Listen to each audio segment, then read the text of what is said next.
Boom! Alright folks, how are it going? So in this video we're continuing with our series where we deal with topics explaining certain things in the trigonometry section of the CSEC ADMAT syllabus. So I'm going to quote directly from the syllabus now, where section 2 objective 8, section 2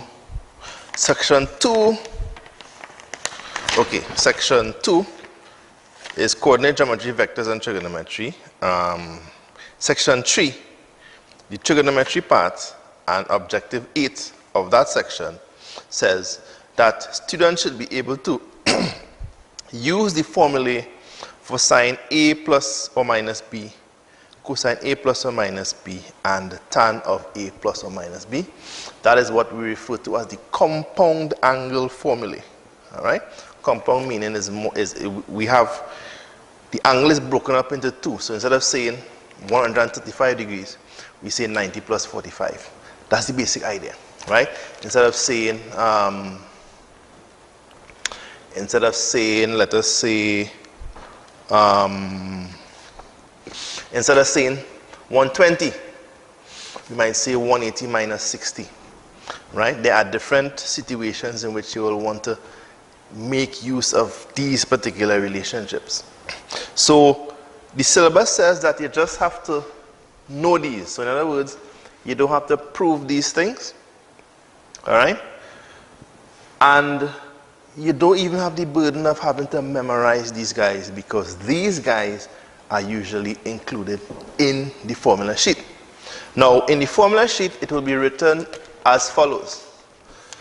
Instead of writing two lines for sine, one for sine A plus B and one for sine A minus B, what they'll normally do is say that the sine of A plus or minus B is equal to sine A cos B plus or minus cosine A sine B.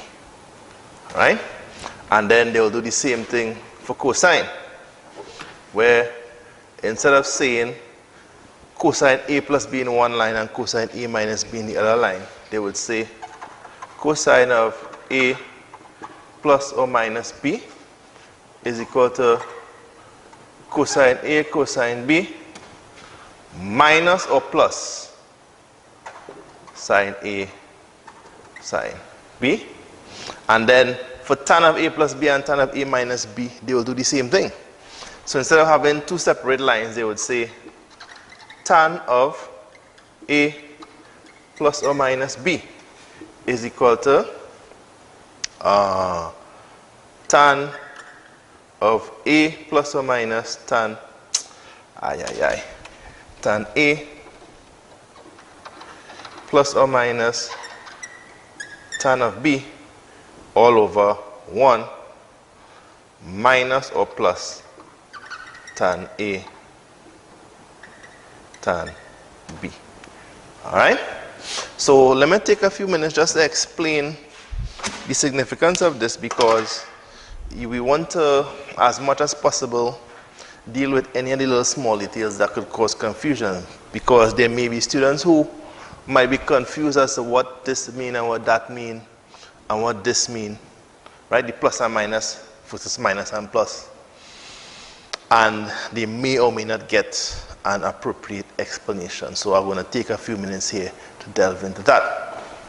So when we say sine plus or minus, sine A plus or minus B, it means that we have one expression that takes account of two separate possibilities.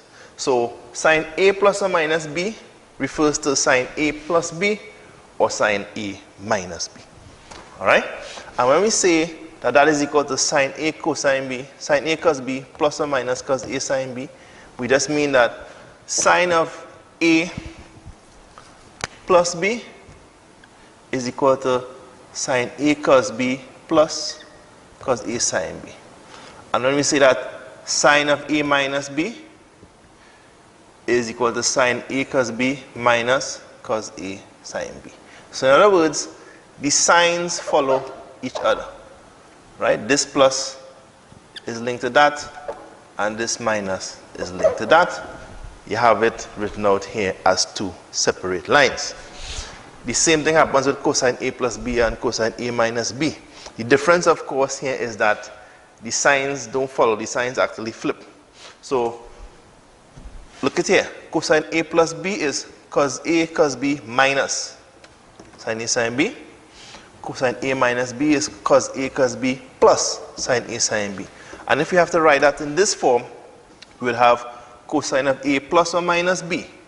In this case, you have the plus here, you get a minus here, so you'll get cosine A plus B is cosine A cosine B minus sin A sin B. And by the same token, cos A minus B is equal to cos A cos B plus sin A sin B. Right? Same thing happens with our good friend tan. So we have tan of A plus or minus B, right? Representing the two possibilities, one for tan A plus B and one for tan A minus B. So it means then that tan of A plus B is equal to tan A plus tan B over 1 minus tan A tan B. Alright? Same story for the bottom.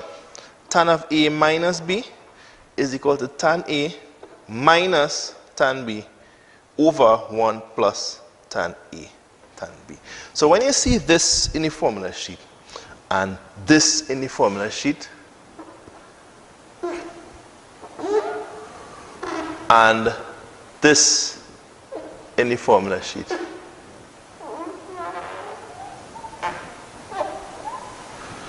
don't be too surprised. In fact, no, surprise is not the word I'm looking for. Don't be intimidated. Don't be intimidated, because I hope that I would have broken it down so that you understand that this one line refers to two situations. This one line refers to two situations, and this one line refers to situation 1 and situation 2. All right? So, as I said before, you don't have the burden of memorizing all of this, but understand that the tricky part is to use it. All right? You have to use it in your identities, and you have to use it, you have to use it in the course of solving trigonometric identities. And one important way in which you have to use these things is in the derivation of the double angle formulae, which I will do in a separate video following this one. So let me step away from the board and quote from the syllabus while you're looking at this. All right, so you could screenshot, you could pause, you could use whatever technological options that you may want to make, that you may want to use. So we quoted from the formula, and the formula says that, that from the syllabus. The syllabus says that you have to be able to derive the multiple angle identities for sine 2x, cosine 2x, and tan 2x using, well, those are the double angle formula. So you have to be able to use all of these things that you see on the board here to derive what we refer to as the double angle formulae. So I'm going to do that in the next video following this one. So we're going to wrap up this video here now. So check out the video following this one, where we're going to use these guys to derive the double angle formulae.